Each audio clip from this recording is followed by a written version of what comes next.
In this video, I'm going to go over how to successfully bulk. And by successful bulk, I mean gaining a decent chunk of muscle without gaining too much body fat, because you don't want to end up with a spot on my 600-pound life. Nobody wants that. I'm going to go over some hard truths when it comes to building muscle, and also how you should approach your training and your diet, and just things that have worked for me over the years and my clients. And over the 8 years that I've been training and the 4 years that I've been coaching, I've found that people that implement these principles, it's a pretty short way of making sure you get very muscular. So first things first, I've come up with these 5 hard truths that I think you need to hear before I go into the training and the specifics of nutrition. Number 1, if you come to this video thinking that you can gain muscle and build a jacked physique without gaining any body fat, I've got some bad news for you. It's not going to be possible for you to get more muscular without gaining some body fat. Now, I'm talking here from the perspective of somebody who's a natural bodybuilder. If you're the same, if you're not interested in using PEDs and going that side of things, you're not going to be able to do this without gaining a little bit of body fat. But on the same token, it's really important to understand that body fat is not the enemy. Body fat is going to help you improve your training performance. It's going to help regulate hormones. It's going to help you with appetite. It's going to help you with your libido. It's going to help you with your energy levels. Body fat is not the enemy. Just too much of it is. And it's really important that before we go into this bulk, that there's a switch in mentality. And you're probably watching this video because you're scared of gaining that body fat. I'm here to tell you that it's inevitable that body fat's going to go on, but there's ways that we can control it. Hard truth number 2, it is a slow process, and you're not going to be making significant gains in these 3, 4, 5 month bulks. You want to make sure that you're giving yourself at least 12 months dedicated towards building more muscle. Hard truth number 3, you're not going to see changes with your physique every single week, which is quite dissimilar to a fat loss phase where when you're trying to lose weight, when you're trying to lose body fat, you see those changes pretty quickly. I just recently come off a contest prep and I was seeing changes every single week. Every single time I checked in with my coach, I looked leaner and it made things a lot more exciting. And that's one thing that you need to get your head around when it comes to bulking. You're not going to see those changes visually every single week. Hard truth number 4 and 5 is all to do with training and your nutrition. But just briefly, you're probably going to have to get uncomfortable in the gym, and you're probably going to have to get uncomfortable with your eating. So the first thing I want to get into is training, and how should you approach training when it comes to bulking. Well, firstly, and this is the most important point, training is the #1 driver of building muscle. You could get the diet perfect, you can get the sleep perfect, you can get everything outside of that perfect. You can get the perfect program put together, but if you don't execute the training, if you don't train with intensity, nothing is going to happen to your body. Training is the stimulus that changes your physique. And if you're watching this, it's likely that you've come from a position where you've lost a lot of weight, you've got yourself to a position where you're lean enough now, but you're actually worried of gaining that weight back. I'm here to tell you that if you're training with a decent amount of intensity and you're prioritizing your training, you're enjoying your training, you're not going to be in that position again. Training is what is needed to initiate the process of building muscle, of hypertrophy. When it comes to selecting a program, things don't need to be complicated. Go by how many days you can go to the gym. So if you can train 3 days a week, that's fine. If you can train 4, that's great.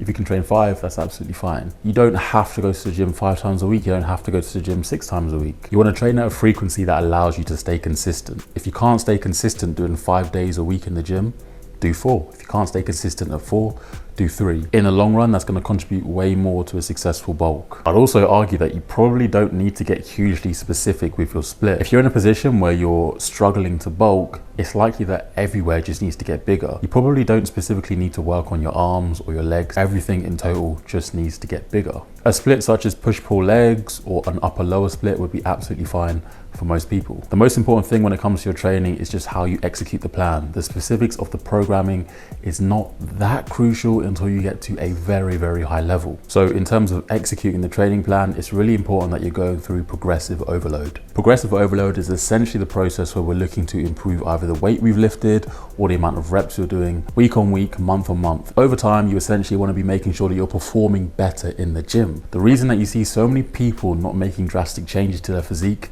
is that they're not practicing progressive overload. There will come a point in your training where you're going to be facing things that scare you. There's going to be sets in the gym that are uncomfortable, that scare you, that are intimidating, but it's those sets that make a massive difference to your physique. I recommend keeping a logbook of your lifts. That's something that I do. I keep a book of all the lifts that I've done, so the amount of weight I'm using, the reps I'm doing, and I do that for every single session. You can use an app on your phone, you can use your notes on your phone.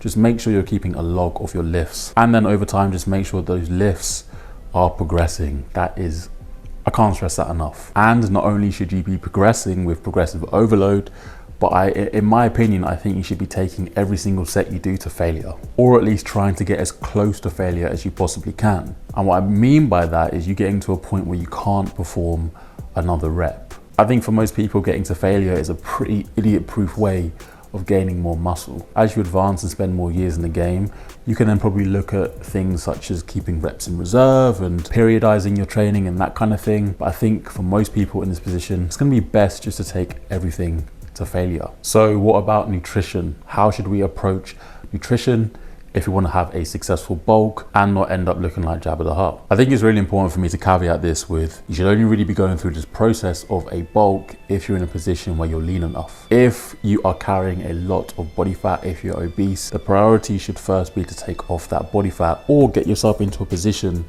where you're pretty lean. For simplicity, I'd say hovering around the 10 to 13% body fat range. It's important that we get you into a calorie surplus, which means we're taking in more energy than we're expending. Pretty simple. And here's the trick. Here's the real secret to making sure you don't gain too much body fat. It's all about controlling the rate of gain. So you want to set up your calorie surplus for a rate of gain at around 1% of your body weight per month. So if you're watching this right now and you're around 80 kilos, that means gaining around 800 grams or 0.8 kilos every single month. So over the course of a 12-month bulk, you'd end up around 89 kilos. Now, depending on the position that you're starting from, so if you started super lean, you might be able to push things for a little bit longer. So you might end up at around 90 kilos or 91 kilos. Or if you had a little bit more body fat, you might not be able to push as much. So you might end up at around 87 kilos. But making sure that we control this rate of gain is absolutely crucial. You cannot go into a bulk and just be like, yeah, bro, I'm just eating whatever I want to eat.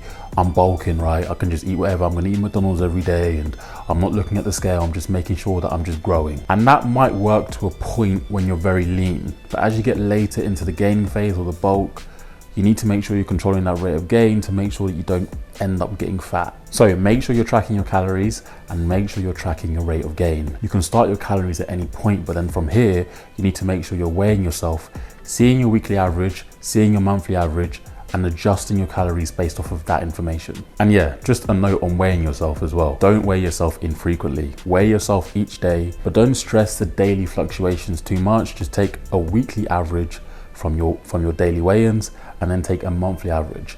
There's really good apps out there that you can use that will help you with this. You can use things like Happy Scale, for example, just to make the process a bit easier. In terms of the amount of meals to have, I recommend between 4 and 6 meals each day. Obviously, each meal containing a serving of protein. And please make sure that your protein sources are varied.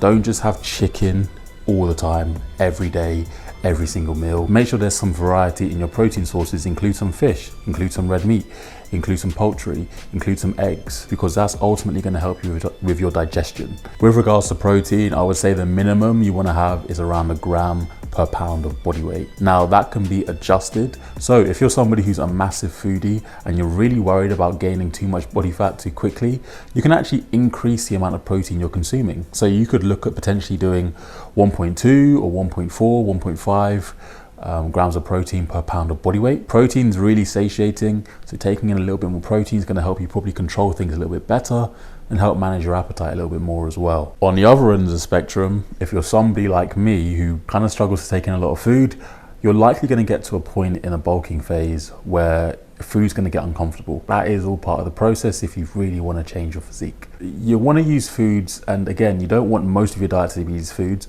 but you want to use foods that are a little bit more palatable. So potentially things like fast food, using more liquids, juices like fruit juices, for example, and not having a diet completely comprised of things like brown rice, oats and potatoes, because these foods are extremely satiating. They contain a lot of fiber, and not that we want to completely avoid that, but if you're eating a lot of food, you're already somebody who has a pretty poor appetite, you want to have foods that are going to be a little bit more palatable and a little bit lower in volume as well. One of the reasons that so many people don't have a successful bulk as well is they don't keep this surplus consistent. So they end up falling off of this surplus on the weekend because they're going out, they're having a few drinks, or they're busy, or they miss meals over the weekend. I'm here to tell you, you need to make sure that you're keeping that surplus consistent over the weekends when you're not in your typical routine. Being off over the course of a weekend, and bear in mind that a weekend like Friday through to Sunday is almost 50% of your week.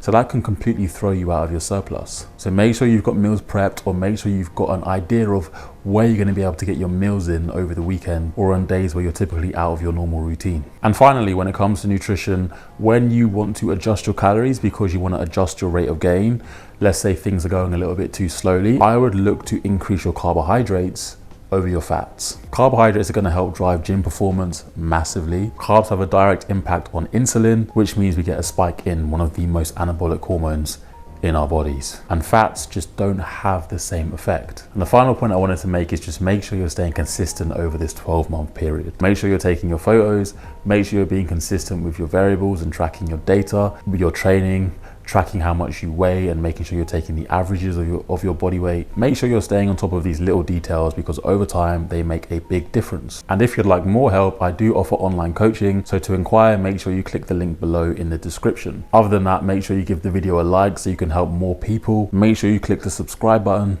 and I'll see you for the next one.